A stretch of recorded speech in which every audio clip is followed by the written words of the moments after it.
Bulletin की शुरुआत इस वक्त की बड़ी खबर के साथ करेंगे। जम्मू में जेरे हिरासत रोहिंग्याओं को रिहा करने के मामले में सुप्रीम कोर्ट आज फैसला सुनाएगा। सुप्रीम कोर्ट के वकील प्रशांत भूषण ने रोहिंग्याओं को वापस ना भेजने की इस अर्जी में अपील की है।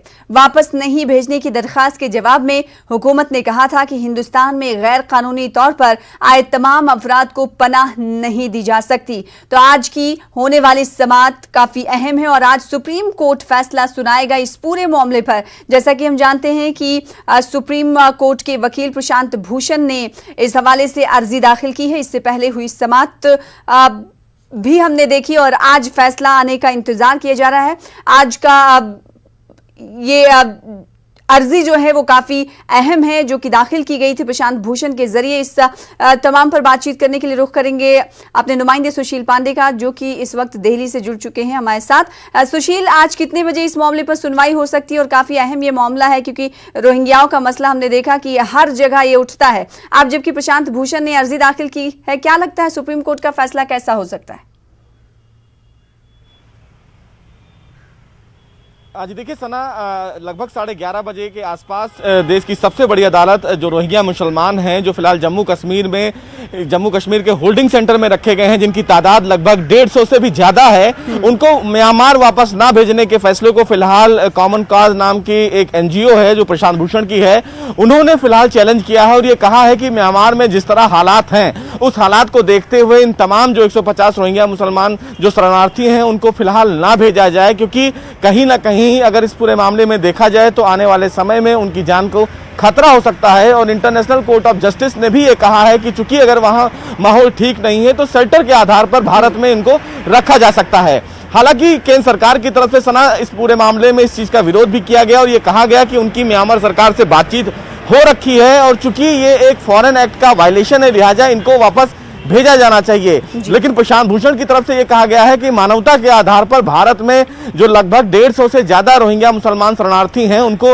रखा जाना बेहद जरूरी है, क्योंकि अभी म्यांमार के हालात ठीक नहीं हैं और अगर वहां पर इन तमाम लोगों को भेजा जाएगा तो निश्चित रूप से कहीं ना कहीं इनके जानमाल को नुकसान हो जाएगा और इसीलिए मानवता के आधार पर इनको यहां पर रहना दिया जाए और ये अधिकार फिलहाल संविधान देता है। चूंकि होल्डिंग सेंटर में इनको रखा गया है और उन्हीं के हालात को लेकर यह याचिका यहां पर लगाई गई थी। चीफ जस्टिस ऑफ इंडिया यानी कि एस बोबडे ने इस पूरे मामले पर विस्तृत सुनवाई की। केंद्र सरकार की तरफ से यह भी कहा गया कि चूंकि इस मामले में तो तमाम जो शरणार्थी हैं उनको भारत में नहीं रखा जा सकता और कई ऐसे रोहिंग्या मुसलमान हैं जिनको फिलहाल भारत ने म्यांमार भेजा है, लेकिन अभी म्यांमार का जो हालात है वो सही नहीं है, लिहाजा इनको यहां पर रखा जाना बेहद जरूरी है। तो क्या लगता है सुशील पांडे की इंसानी हमदर्दी की बुनियाद पर आज कोर्ट कहीं ना कहीं इन लोगों को वक्ती तौर पर राहत दे सकता है?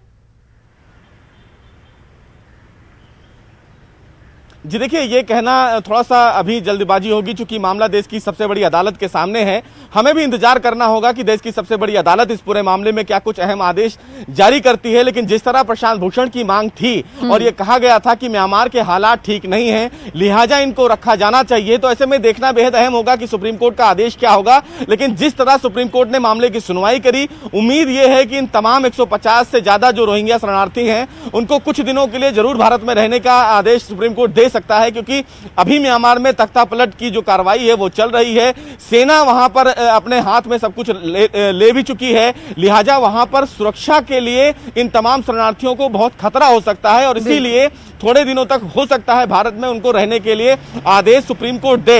लेकिन केंद्र सरकार इस पूरे मामले में कहीं ना कहीं इस पूरी अर्जी का विरोध कर रही थी। अब ऐसे में देखना बेहद अहम होगा, क्योंकि सुप्रीम कोर्ट के सामने भी कहीं ना कहीं असमंजस ये है कि फॉरेन एक्ट का जो वायलेशन है वो ना होने पाए। इंटरनेशनल कोर्ट ऑफ जस्टिस का आदेश भी है कि अगर किसी भी देश में इस प्रकार की चीजें हो रही हैं तो अगर कोई किसी देश में दूसरे शरणार्थी रह रहे हैं तो उस देश की भूमिका ये बनती है कि उनको रक्षा दे। तो ऐसे में उसको भी रिकॉर्ड पर चीफ जस्टिस ने भी लिया था। तो उम्मीद करते हैं कि जब 11:30 बजे देश की सबसे बड़ी अदालत सना इस पूरे मामले में अपना अहम फैसला सुनाएगी तो क्या 150 जो शरणार्थी हैं रोहिंग्या उनको फिलहाल सुप्रीम कोर्ट से राहत मिलती है या फिर कि मुल्क की सबसे बड़ी अदालत जब इस मामले पर फैसला सुनाएगी तो क्या उन्हें इंसानी हमदर्दी की बुनियाद पर वक्ती तौर पर उन्हें राहत दी जाती है नहीं, ये देखना कुछ देर बाद जरूरी होगा। बेहद शुक्रिया सुशील हमारे साथ जुड़ने के लिए, आगे भी आपसे जुड़ेंगे। और फिलहाल दूसरी खबर का रुख कर लेते हैं जो कि कोरोना के हवाले से है। हम जान रहे हैं कि लगातार कोरोना के केसेस बढ़ रहे हैं। आज के आंकड़े के हवाले से हम आपको अपडेट देंगे।